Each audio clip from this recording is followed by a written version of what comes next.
अस्सलाम वालेकुम dear friends बहुत ही इंटरेस्टिंग सी स्टोरी है। इसमें बेसिकली क्या होता है, एक बहुत चालाक जज होता है जो आम तौर पर जो आम बातों से क्या करता है, बड़े बड़े फैसला कर जाता है। ठीक है, और बहुत ही इंटरेस्टिंग सी स्टोरी है डियर फ्रेंड्स। इसके साथ साथ इसमें हम बहुत से इंग्लिश के वोकैबुलरी पढ़ेंगे, उसके सिनोनिम पढ़ेंगे, इसके साथ साथ बहुत सी हम इंशाल्लाह ग्रामर को डिस्कस करने वाले हैं। ठीक है, तो यही बेस्ट वे है इंग्लिश सीखने का डियर फ्रेंड्स। अगर आप किसी स्टोरी, किसी बुक, किसी न्यूज़पेपर से इंग्लिश सीखोगे तो आपको बहुत से मटेरियल्स एक साथ मिलेंगे। चलिए स्टार्ट करते हैं डियर फ्रेंड्स हमारी स्टोरी को। जैसे आप देख रहे हो, जो हमारा टाइटल है वो है कि द क्लेवर, यानी कि चालाक जज।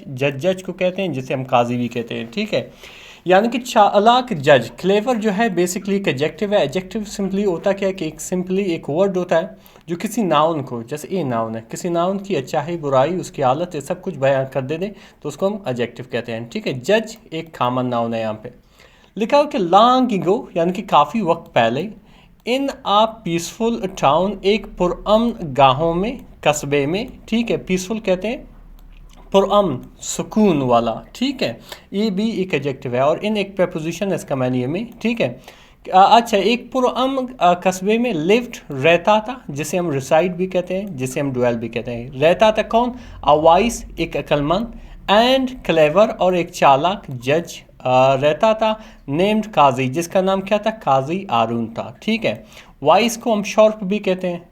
ठीक है, स्मार्ट भी कहते हैं, इंटेलिजेंट भी कहते हैं, इसको सगेशियस भी कहते हैं। ठीक है, इन सबको नोट करें सारे इस किस्म में।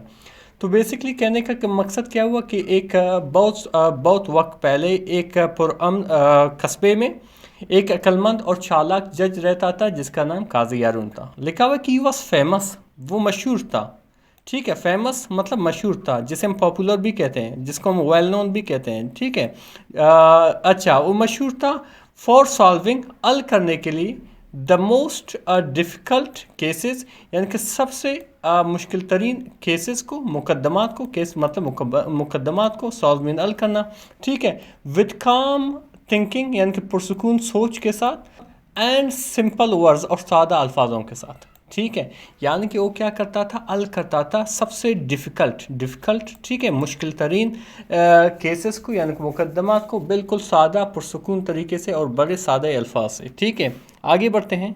चालाक जज के सामने एक केस आया। ठीक है, अभी इस केस को किस तरह हल करता है, चलिए पढ़ते हैं। लिखा हुआ है कि वन डे, यानी कि एक दिन, टू मैन, दो आदमी। यहाँ पे आप देख रहे हो MEN, मैन, दो आदमी, ये प्लूरल है मैन का, MAN। ठीक है, दो आदमी, केम, यानी कि आया, जिसे हम स्टेप इन भी कहते हैं। ठीक है, आया, टू इस कोर्ट रूम, उसकी अदालत में, यानी कि दो शख्स एक दिन दो शख्स आए उसकी अदालत में।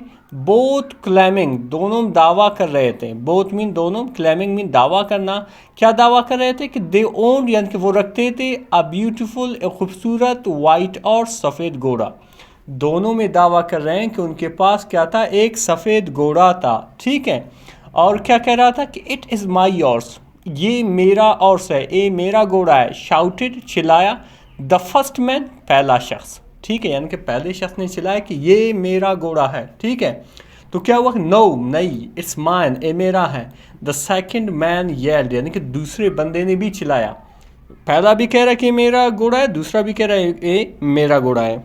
तो फिर क्या हुआ डिफरेंस कि द जज लिसनड, यानी कि जज ने सुना। लिसनड मीन सुना। ठीक है, केयरफुली, तवज्जा से, बड़ी एहतियात से। ठीक है, एक एडवर्ब है। एडवर्ब सिंपली क्या होता है कि किसी सेंटेंस में जो एक्शन होता है, जो एक्शन ए होता है, ठीक है, जो वर्ब होता है वो एक्शन होता है, जो एक्शन होता है उसको हमें बताता है कि वो एक्शन किस तरीके से हुआ है। अभी यहाँ पे जज ने सुना, किस तरीके से सुना हमें नहीं मालूम है जब तक हम एडवर्ब नहीं डालें। केयरफुली, बड़ी एहतियात के साथ सुना। ठीक है, तो जज ने बड़ी एहतियात, तवज्जा से सुना। देन, फिर, सैड, यानी कि फिर कहा, आई विल हेल्प यू, मैं आपकी मदद करूंगा। आई विल हेल्प मी, मदद करना, एजिस्ट भी कहते हैं। ठीक है, ये फ्यूचर इंडेफिनिट का सेंटेंस है। ये आपका सब्जेक्ट है, ये आपकी हेल्पिंग वर्ब है, और ये आपकी मैन वर्ब है। ठीक है, और ये आपका ऑब्जेक्ट है। अच्छा, मैं आपकी मदद करूंगा, बट, लेकिन, फर्स्ट, लेकिन पहले, लीव द ऑर्स, लेकिन क्या करो? छोड़ो, किसको? ऑर्स को, यानी कि घोड़े को, एयर, यानी कि यहाँ पर, फॉर द नाइट, रात के लिए। यानी कि मैं आप लोगों की मदद करूंगा, लेकिन क्या करना है आपको? एक रात के लिए आपको घोड़े को यही पर छोड़ना है, सही, लीव मी छोड़ना है, ठीक है। फॉर नाइट यानी कि रात के लिए। आई विल डिसाइड, मैं फैसला करूंगा, ए बी फ्यूचर इंडेफिनिट का सेंस है। आई विल डिसाइड, मैं फैसला करूंगा, टुमारो यानी कि कल। जब आप एक रात के लिए घोड़ा यहाँ पे छोड़ोगे तो फिर मैं क्या करूंगा, कल आप दोनों का फैसला करूंगा। तो फिर क्या हुआ कि नेक्स्ट मॉर्निंग, अगली सुबह, काजी आरून ब्रॉट, काजी आरून ने लाया, ए ब्रिंग की सेकंड फॉर्म है, लाया द ऑर्स यानी कि घोड़े को, ठीक है। इट स्टूड कामली, ए पुरसुकून तरीके से खड़ा था, ठीक है। स्टूड जो है स्टैंड के सेकंड फॉर्म है, कामली पुरसुकून तरीके से, ए भी एडवर्ब है, अभी एडवर्ब आप समझ गए होंगे, ठीक है। यानी कि पुरसुकून तरीके से खड़ा था। In front of the court यानी कि अदालत के सामने, इन फ्रंट ऑफ मीन के सामने, कोर्ट मीन अदालत। ई सेड उसने कहा, ठीक है। गो टू द ऑर्स यानी कि घोड़े के पास जाओ, एंड कॉल इट और बुलाओ, यानी कि उस अदालत ने उसे क्या कहा, यानी कि जज ने उनमें से एक को कहा कि आप जाओ, क्या करो, घोड़े के पास जाओ और उसे बुलाओ, ठीक है। लेट्स सी, आओ देखते हैं, ऊ इट फॉलोज कि किसके पीछे जाता है, ठीक है। यहाँ पे सिंपली क्या है कि दोनों मालिकों को वहाँ पे खड़ा करेगा, दोनों ऑनर को, ठीक है, और घोड़े को भी वहाँ दूर पे खड़ा करेगा, ठीक है। और फिर कहेगा कि उनमें से एक हर एक को बोलेगा कि आप घोड़े को बुलाओ, तो वो किसके पास आता है, वो किसके पीछे जाता है, ठीक है। सिंपली इसका लॉजिक यहाँ पे इस तरह से था। फिर क्या हुआ डिफरेंस कि द फर्स्ट मैन यानी कि पहला शख्स लाउडली, बड़ी ज़ोर ज़ोर से, कॉल्ड बुलाया, द ऑर्स यानी कि घोड़े को, ठीक है। ये आपका क्या है, ये जो है एडवर्ब है, ये आपका वर्ब है, ये आपका ऑब्जेक्ट है, ठीक है। ये द फर्स्ट मैन ये आपका सब्जेक्ट है, यानी कि पहले शख्स ने बड़ी ज़ोर ज़ोर से क्या किया, घोड़े को बुलाया। इट लुक्ड यानी कि इसने देखा, यानी कि घोड़े ने पहले क्या किया, देखा। देन फिर टर्न अवे, फिर मुंह मोड़ लिया, ठीक है। टर्न अवे मीन मुंह मोड़ना, ठीक है। द सेकेंड मैन दूसरा शख्स वॉक्ड अप यानी कि उसके पास चला गया। सैड कहा, क्या कहा, सैड नथिंग, कुछ नहीं कहा। एंड विसल्ड और क्या किया, सीटी बजाई, सॉफ्टली हल्की सी, यानी कि हल्की सी उसने क्या किया, सीटी बजाई। तो क्या हुआ कि द ऑर्स नेड यानी कि जो ऑर्स था, जो आप कह सकते हो जो घोड़ा था, उसके उसने क्या किया, उनाया, जो घोड़े की आवाज़ है उसी तरह किया। एंड और रेन और दौड़ा, टू एम उसके पास, ठीक है, यानी कि उसके पास सीधा चला गया। तो क्या हुआ, काजी आरून स्माइल्ड यानी कि काजी आरून ने क्या किया, मुस्कुराया और कहा कि a real honour does not need to shout, यानी कि जो हकीकी, रियल मीन हकीकी, ऑनर यानी कि मालिक जो है उसको ज़रूरत नहीं होती है, डज नॉट नीड ज़रूरत नहीं होती है, टू शाउट यानी कि चीखने की। द ऑर्स नोज यानी कि घोड़ा जानता है, इज वाइस उसकी आवाज़ को, ठीक है। ये यहाँ पे एस देख रहे हो डिफरेंस, ये जो है प्रेजेंट इंडेफिनिट की सेंटेंस है, ठीक है। जब थर्ड पर्सन सिंगुलर होता है या कोई जो है सिंगुलर सब्जेक्ट होता है, तो वो हमें वर्ब के साथ एस, ई एस और आई एस का इजाफा करना होगा, ठीक है। जैसे यहाँ पे एस का इजाफा किया है।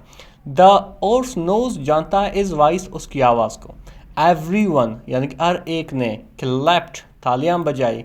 एंड और द रियल ऑनर और जो हकीकी जो ऑनर था, मालिक था, अग्ड यानी कि गले लगाया, ठीक है। किसको, इज आर्स अपने घोड़े को, ठीक है।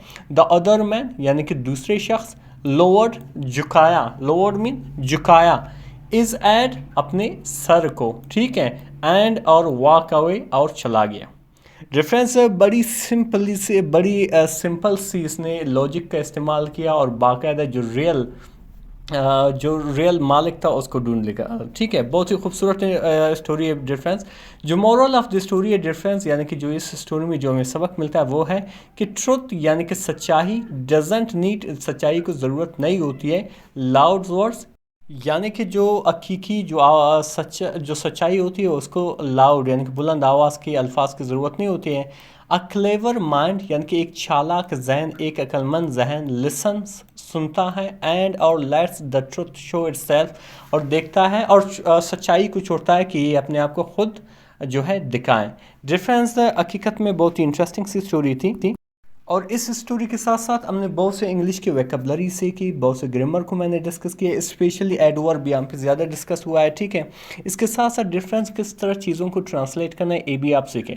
डिफरेंस कोशिश करो इस तरह के वीडियोस देखते हैं, ज़रूरी नहीं आप मेरे यूट्यूब चैनल को देखें। और वीडियो अगर आपको यूट्यूब चैनल पे कोई इस तरह के वीडियोस देखते हो ज़रूर देखें, क्योंकि इस तरह की वीडियो से हकीकत में आप इंग्लिश बहुत जल्द सीखोगे और ये बेस्ट वे है इंग्लिश सीखने का। तो फ्रेंड्स, अक्सर हमारे जो हम क्लास में पढ़ते थे तो हम उस टाइम अपने असातिज़ा इकराम से पूछते थे कि हम इंग्लिश कैसे सीखें, तो उनका यही कहना था कि आप अखबारात पढ़ें, आप बुक्स पढ़ें, आप कहानियाँ पढ़ें। तो इस वजह से हमारे बहुत से कहानियों की किताबें हमारे पास होता था ताकि हम उर्दू सीख सकें। ठीक है।